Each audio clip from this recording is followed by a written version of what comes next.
ครับวันนี้เอามาศิกขาภาษาละนากันต่อนะครับด้วยการอ่านในข้าวหงหินที่เพิ่นเขียนมาเมื่อ100 ปีที่แล้วนะครับก็คือปี2462458242468ครับโทษทีนะครับมันก็ยังว่าหลงลืมๆไปแล้ว100 ปีที่แล้วแล้วก็มา มันเป็นข่าวอันหงหินที่อันแถมฉบับหนึ่งมันที่มันไม่ใช่ของลำปางแล้วไม่ใช่ของที่เชียงใหม่นะครับมันเป็นฉบับแถมฉบับหนึ่งแล้วก็ไอ้มาแต่ลักษณะมันเรื่องราวมันกับมันดำเนินเรื่องเหมือนกันนะครับมันจะผิดนิดๆหน่อยๆตรงที่ว่ามันจะกรรมนั้นกรรมนี้อย่ามันจะผิดกันไปนิดๆหน่อยๆนะครับแต่ว่าหลักการส่วนใหญ่แล้วมันเหมือนกันนะครับเห็นไหมนะครับก็อธิบายไปหลายเทื่อแล้วแล้วก็ลองไปก่อยเลยนะครับเห็นไหมเราไปก่อยนะครับ ครับอัน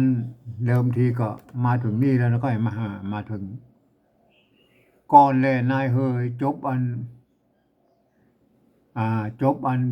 บทที่5เลยนะครับมาวันนี้มันจะขึ้นมาบทที่6นะครับเอาละเอามาเริ่มบทที่6นะครับของเข้าของหินนะครับมาอันก็อย่างว่านัไงมานะมาเริ่มเลยนะครับเห็นไหม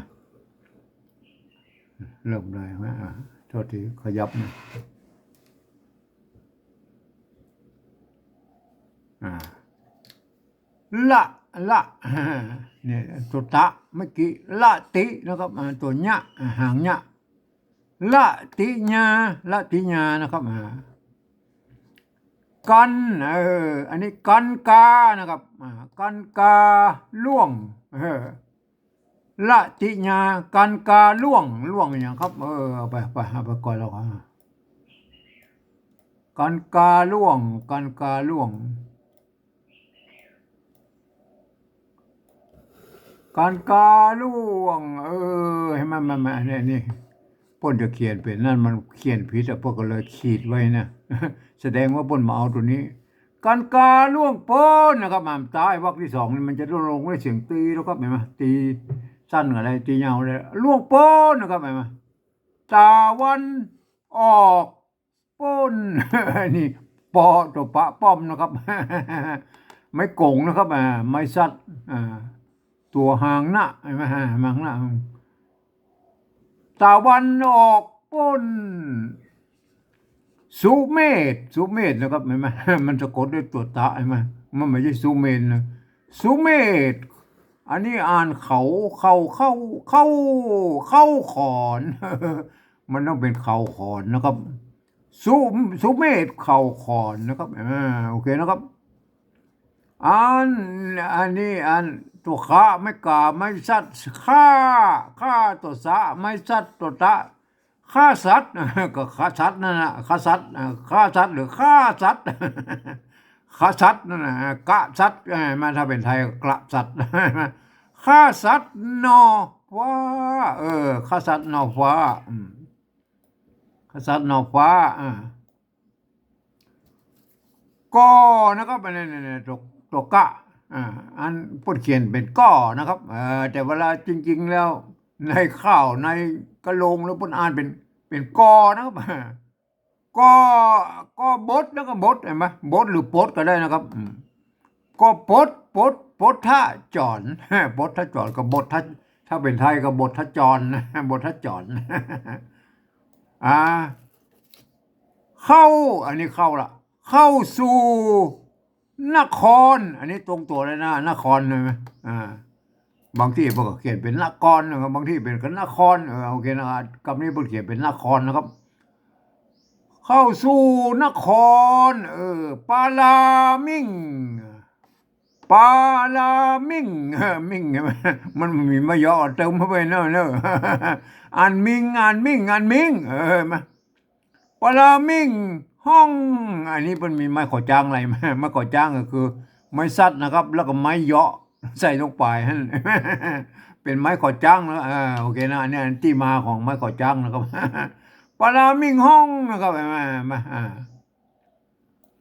อันนี้ไม้กงนะครับไม้กงนะตัวปะตัวกะใช่ไหมปกอันนี้ตรงตัวนะครับปกมากนิ่มมากนิ่ม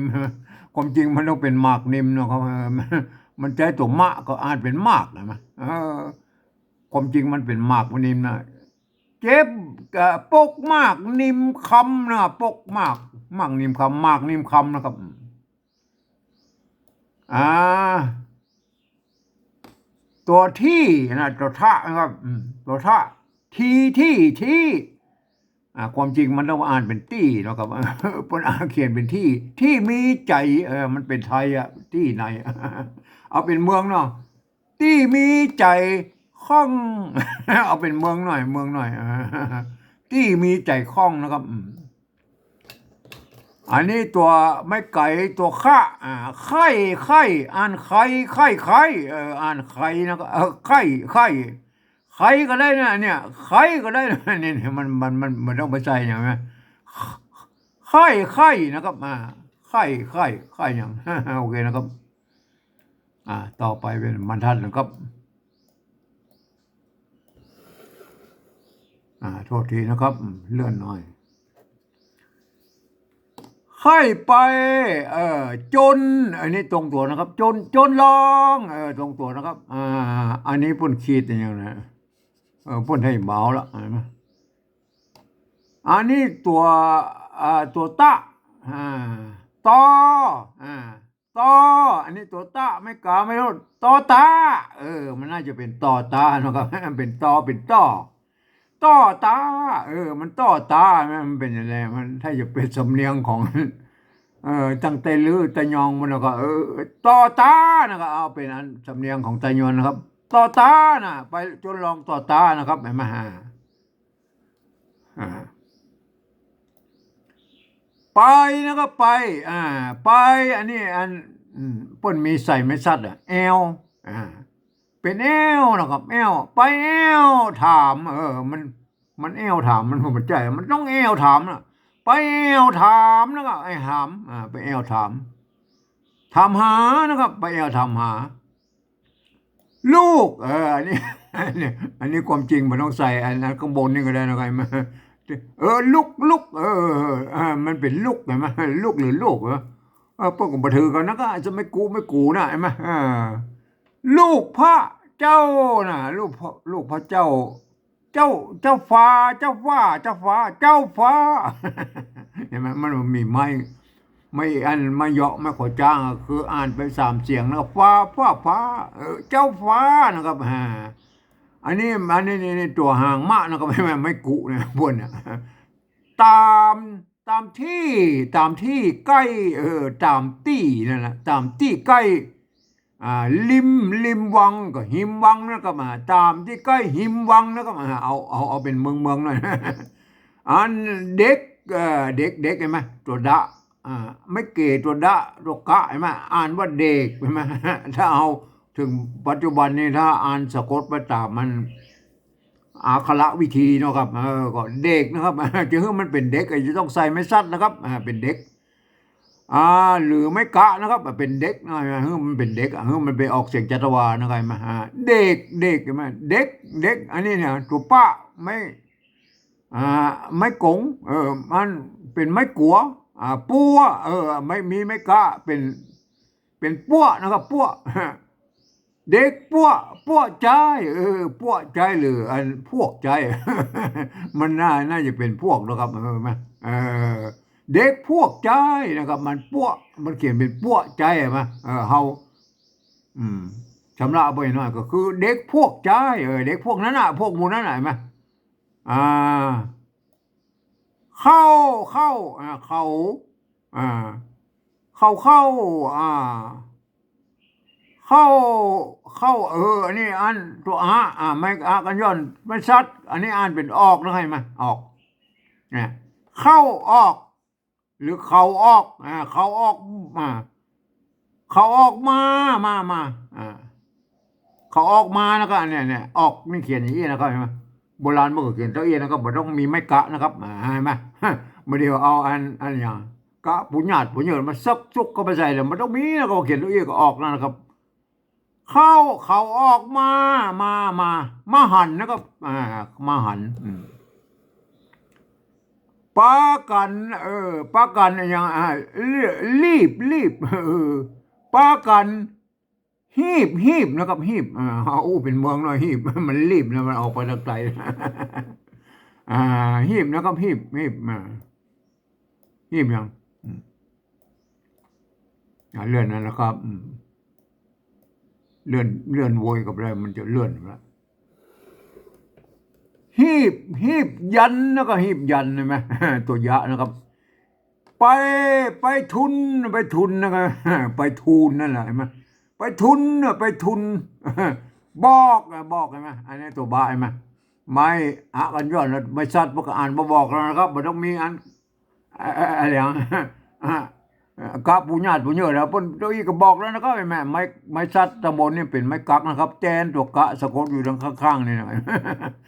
บอกเจ้าบอกเจ้านะครับเห็นไหมบอกเจ้า อันนี้เจ้ากรรมนี่เพิ่นเอาอันห่างละห่างละมันมาซ้อนตัวใช่ไหมเพิ่นบ่ได้บอกเสียงเพิ่นนะครับบ่ได้บอกเสียงบ่ขินบ่กำไว้อันน่ะอ่าบอกเจ้านะครับหกหกอันนี้เพิ่นเขียนเป็นกำมานกำมานนะกำมานเขียนตรงๆเลยมั้ยบ่ต้องเป็นบาลีมาหรือว่ามันย้อยมาทางเพห่างมากำมานนะก็กำมานบางที่พวกก็เขียนเป็นกุมมานมันก็บางทีก็กำมานเอาอย่างไรก็แล้วแต่บางที่ก็กุมานนะก็เอากำมานลูกพระจอมลูกพระจอมอันนี้พระกับจอมนี่ตรงตัวจอมเงาอันนี้ไปใส่สองซัดได้ไหมเงานะครับแบบเงาตามนะครับอันนี้ตามไหมอันนี้ไหมอันสุมาเนี่ยก็เหมือนก็ไม่กุนะครับตามหันแล้วตามหันมาตามหันมาบอกบอกคำนี้มันใส่ตัวกะเลยความจริงมันต้องใส่กับเหมือนตะกี้นะบอกนะไหมบอกนะบอกคักบอกคักนะครับบอกคักว่ายังบ่ว่ายังบ่ตายว่ายังบ่ตายนะครับว่ายังบ่ตายอ้ายพายนะครับอันถ้าเป็นฉบับลำปางจะไม่อ้ายจายนะครับอันนี้อ้ายพายอย่างอันนี้อย่างตัวอย่างอ้ายพายพายอันนี้ไม่เก๋เนี่ยอันนี้ตัวอะอยู่นี่แสดงว่าเป็นเนี่ยเพิ่นเอามีตัวละห้ามมาเนี่ยเป็นตัวสะกดนะครับเห็นไหมอันเป็นไม่เกลือนะครับเนี่ยไม่กี้ไม่อะกันย้อนเป็นไม่เกลือแล้วตัวกลางนี่มันจะอันนี้ตัวหะตัวหยะ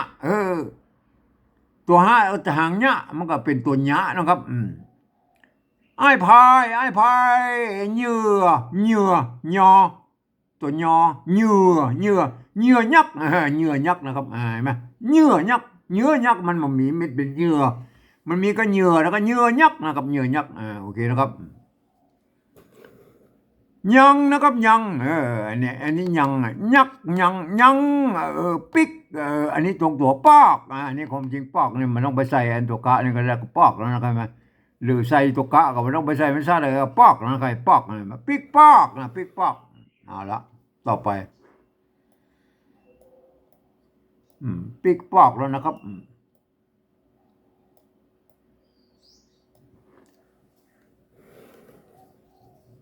ปิกปอกเต้าคืนมานี่คืนใช่ไหมอันนี้คืนมาอันนี้ตรงตัวเนาะปิกปอกเต้าคืนมากันแจ้งทราบนะครับทราบแล้วไอ้ทราบเนี่ยมันจะไปเขียนไอ้ทอรอมันคำไทยใช่ไหมใจตัวสะเขียนนะครับไอ้แม่ไม่กาตัวหางบะก็ทราบแล้วนะครับแจ้งทราบแล้วนะครับอันนี้ตัวนี่เนี่ยตัวมะไม่กูนะครับหมูอันหมูหมูนะหมูหกนะครับหมูหกอย่างอันนี้มาพุทตาหรือบุตตานะครับจะเอาพุทหรือบุตก็ได้นะครับมันเป็นปะป้อมนะครับตัวบะเนี่ยมันเกิดมาทีหลังนะครับตัวหมู่หกพุทตานะครับพุทตาปลานะครับอันนี้มันย้อยบางเพมันเป็นหางหน้ายาวครับปลากันลงลง อันนี้อะไรลงลงมานะครับนี่ตัวมะไม่มันเขียนยุ่งหน่อยนะครับตัวมะลงมานะครับอันนี้บทเขียนเป็นอันไม่ส่องตวัดอยู่ตรงหน้านี่ไหมครับไม่ส่องน้อยก็ส่องน้อยตวัดไปเลยนะเห็นไหมลงมาซักถามนะครับลงมาซักถามที่ถ้อยนะที่ถ้อยว่ามือว่ามือเห็นไหมอันสระเอือนี่ไหมเปิ้นเอาตัวแล้วก็เอาตัวละใส่เพื่อบ่ให้มันออกเสียงก็เป็นอันสระเอือนะเห็นไหมอันโบราณนะมันใจอันนี่ไม่เกิดก็ไม่เกิดนี่มันใจตรงกันนะบรรลุนี้พอเอามาใส่ตัวนะครับเมื่อตังใดนะก็เมื่อตังใดเมื่อตังใดฮือไข่บอกฮือไข่บอกแล้วก็บอกอันนี้เป็นค่าแล้วบอกเป่งป้อยอย่าบังอย่าบังนะครับอย่าบังนะครับอย่าบังโอเคแล้วครับต่อไปนะครับเลื่อนหน่อยนะครับเกือบจบแล้วอย่าบังไล่กดนะครับไล่กดนะอันนี้ตรงตัวนะก็ไล่ก็กดมันอ่านยากเลยนะครับมาการไผ่นะครับเนี่ยการไผ่ไปนะครับการไผ่ไปกายนะครับมาอันนี้ก็มันนะมันเห็นไหมมันอันนี้อันปดเขียนเป็นอย่างนี้แล้วเอาอันนี้ขีดไปละกลางเลยมันนะก็มันบ่หย่อนงดนะครับมันบ่หย่อนงดบ่หย่อนงดเห็นไหมชีวิตฮือนะครับชีวิตฮือ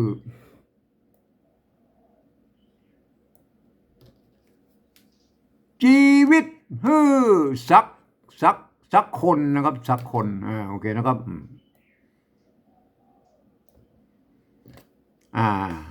เด็กนะครับเด็กอันเนี้ยเด็กเขียนเป็นเด็กเห็นไหมพวกนั้นอ่านเป็นเด็กจะเด็กหรือเด็กโอเคนะครับมั้ยก็อันโบราณพวกก็บ่ถือกันเอาเขียนตัวอีกก็อ่านไปแล้วจะอ่านเป็นเด็กก็แล้วแต่อันถ้าสมัยปัจจุบันเนาะจะมันเป็นเด็กเนี่ยเขาก็ใส่ไม่ซัดให้น้อยนะครับเห็นไหมหรืออันไม้กะก็ได้นะครับเห็นไหมเด็กมอกนี้แม่มอกนี่ก็พวกก็ใส่ตัวกะด้วยมาความจริงแล้วเขียนแบบโบราณตัวกะนี่มันต้องใส่กับมอกแล้วนะก็ให้มอกอะไรมาหรือถ้าใส่ตัวกะก็บ่ต้องไปใส่ไม่ซัดไอ้แม่มอกนะมอกเห็นไหมเด็กมอกนี้นะครับเด็กมอกนี้เด็กมอกนี้บอันนี้มันยึกยือพอให้เมาละว่านะครับว่าอันนี้อันนี้เพิ่นให้อย่าบอกขีดเบาแล้วถึงบ่อถึงอันเนี้ยมาแล้วเด็กหมกนี้นะครับอันนี้เพิ่นขีดเบาถึงบ่อถึงอันยึกยือเนี่ยว่าภาพนะครับว่าภาพผจญนะครับภาพผจญยักเย็นยนบ่กัดกินได้นะครับเห็นไหมลืออันนี้ตัวละไม่กือก็อ่านว่าลือนะครับลือมีนะครับอันนี้ตัวมะไม่กี่นะครับมีนะครับลือมีอย่างอากมนะครับอากมเห็นไหมอากมนะครับลือมีอากมอยู่ในนะครับอยู่ในแล้วนะครับมาโอเคนะครับมาต่อธรรมทัศน์หลวงครับ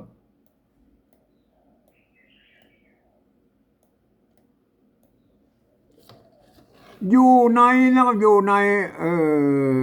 อันนี้อย่างอยู่ในตัวปะหางยาวแล้วนะครับตอนนี้ปะหางยาวอยู่ในปุ่ม ปุ่มใสปุ่มใสปุ่มใสปุ่มใสท่านก็อ่านเอาเองนะเพราะมันมีไม้มาปุ่มปุ่มไส้นะครับไม่ใช่ปุ่มไส้นะครับปุ่มใส่นะครับไม่ใช่ปุ่มปุ่มไส้นะครับเพิ่นมันมีไม้ก็อ่านให้มันเป็นอันได้ความหมายก็แล้วกันปุ่มไส้ถ้าเป็นอันปุ่มใส่มันปุ่มใส่มันก็ไม่ได้เรื่องมาไหมปุ่มใสปุ่มใส่ปุ่มใสมันก็มาปุ่มไส้นะครับปุ่มถึงปุ่มถึงไส้เนี่ยไอ้ต้องเนี่ยปุ่มไส้เนี่ยบนห้องมันปุ่มอยู่ในต้องนั่นแหละเอาละจูงนะครับเห็นไหมตัวนี้เพิ่นมันมีไม้มาอ่านจูงอ่านจุงอ่านจุงมันแล้วอ่านไปอย่างอื่นมันก็แบบว่าเข้าความหมายแล้วก็จุงแล้วก็จุงไข่ใช่ไหมจุงไข่ใช่ไหมเห็นไหมเขาอ่านให้มันเป็นหูเรื่องนะครับ จุงไข่เฮาเราเราอันเราไปนะก็เราไปเราเฮาไปอะไรไหมต้องอ่านให้มันเป็นหูเรื่องนะมันเล่ามันอ่าจุงไข่เฮาไปนะก็เฮาไปไข่อันนี้ตัวข้าหางยาวไหม อ่านไข่อ่านไข่ก็มันต้องบอกว่าไข่หูเห็นไหมอันตัวละไม่กูไม่ซัดอยู่ตรงใดบูรู้หูไข่หูนะเอาไข่หูดีกว่านะไข่หูนี่มันหูเรื่องนะครับเห็นไหมเห็นไหมจูงไข่เฮาไปไข่หูอย่างนี้แม่นกว่านะครับโอเคนะครับไปเลยไปก่อนที่อันไปก็ไม่แม่นโอเคนะครับตัวที่อันที่ปริวัติไว้เป็นภาษาอันไหนมาโอเคนะครับอ่าอ่าละติญาอันนี้เป็นภาษาปริวัติแบบที่สามนะครับตามสำเนียงของอันกำอู้ของไตยวนนะครับเห็นไหมสำเนียงไตยวนไตยวนไตยวนก็มีเกาเงาป่นก็ไตยวนเจียงแสนนะครับเห็นไหมไตยวนเจียงแสนเห็นไหมก็เป็นไตยวนเจียงใหม่เห็นไหมเจียงใหม่ที่มันมาหลายรุ่นนะครับไอ้รุ่นแรกๆนะปู้นะครับมารุ่นนั้นเมื่ออันนั้นพญาเมงลายมังลายป่นมาอันสร้างเมืองเชียงใหม่แล้วก็พวกก็โขนมาสัก3-4 หมื่น50,000มั้งเนาะเอามาแปลงเมืองที่เมืองกุมกามมาไหมไหมแล้วก็มาเรื่อยๆนะครับเพราะว่ามันมันมาแล้วหรอกมันมาอยู่เชียงใหม่แล้วเชียงอันเห็นไหมเอาปกติแล้วเชียงใหม่นั้นพื้นฐานแล้วมันเป็นคนลวกนะครับคนลวกคนลวกกับคนละโวเห็นไหมมันคนละโวคนลวกเห็นไหมมามันเหมือนกันนะก็คนลวกเป็นอันชนชาติปกครองเลยไหมก็คือ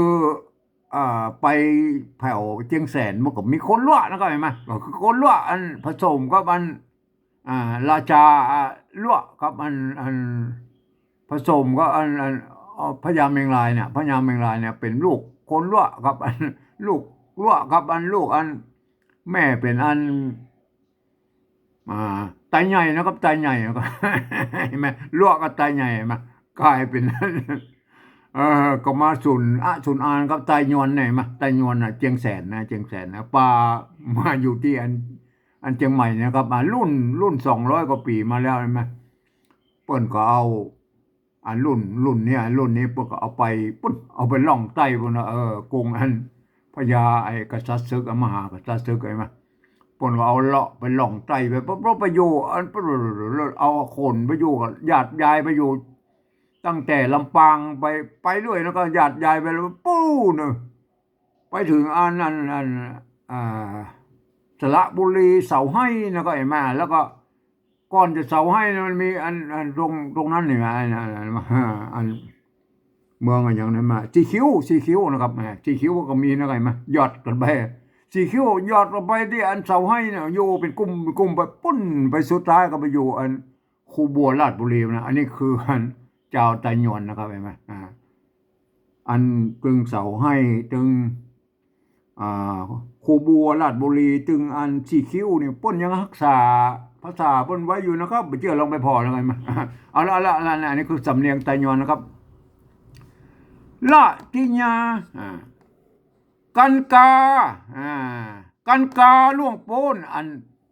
ถ้าเป็นอันลำปางเพิ่นคันพานะคันพาล่วงโป้นล่วงโป้นล่วงโป้นกันกาล่วงโป้นนะครับตะวันออกป้น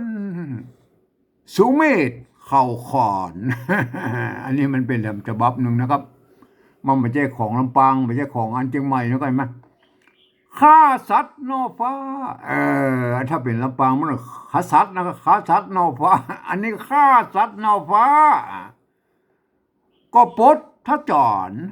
ก็ถ้าเป็นไทยก็บททจรนะบททจรนะบททจรนะเข้าสู่นครนี่ประเทศเป็นนครนะไงมั้ยถ้าเป็นฉบับของระบองเพิ่นเขียนเป็นนครก็แล้วแต่นะก็เห็นมั้ยปลามิ่งห้องปลาไหมปลาเมืองปลานะสี มิ่งห้องปกหมากนิมคำเห็นไหมปกหมากนิมคำเนี่ยหมากนิมคำป้นบางครั้งบ่ก็เขียนบ่ใช่เอาตัวมากเขียนเป็นหมากนิมคำมันก็บ่ใช่มันเป็นหมากนะครับปกหมากนิมคำที่มีใจคล่องค่อยไปจนลองต่อตานะโอเคนะครับเอาต่อ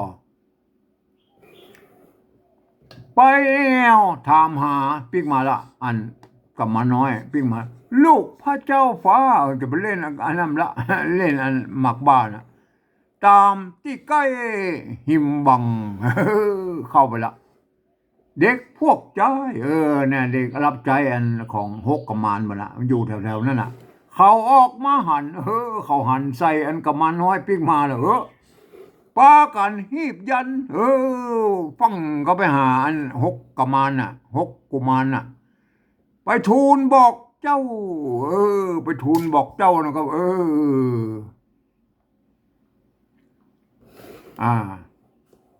หกกมานลูกพระจอมเงาตามหันมาบอกคักมาไปล่นไปหาอันเจ้านายละเจ้านายก็คือหกกมารนะว่ายังบ่ตาย มันยังบ่ตายเด้อ อ้ายพายเหยื่อยักษ์อ้ายพายเหยื่อยักษ์เหยื่อยักษ์มันเหยื่อเป็นตัวหยะแล้วก็เหยื่อยักษ์ยังปิกปอกเต้าคืนมา มันปิกมาแล้วเด้อ กันแจ้งทราบแล้วหมู่หกบุตตาปากันลงมาสักถามที่ถ้อยเป็นนั่นก็ สักถามที่ถ้อยว่าเมื่อตังใดนะฮือไข่บอกเป่งป้อยอย่าบังอำล่ายกด อย่าไปโจนะมาตรงๆแล้วมาไล่กดแล้วนะกันไผ่ไปกายเห็นไหมมันบ่ย่อนงด ชีวิตสักคนไปปนอนกินหมดเด็กบอกนี้ว่าภาพพระจนตัวเด็กน้อยๆไปภาพพระจนยักเย็นโยนบอกกัดกินได้ อันถ้าจะบอกใครเจออะไรหมู่หกกุมารนะใช่ไหมลือมีอากม มีอากมกะ อยู่ในปุ่มไส้ จุงไข่เฮาไปไข่หูนะครับไปมาเอาละมาอันเอาวันพวกเนี่ยพวกจะตอบฟังแล้วก็ไม่เรื่องราวไม่เป็นได้ก็ไปติดต่อหน้านะครับอันตอนนี้ก็เอาแค่นี้ก่อนนะครับ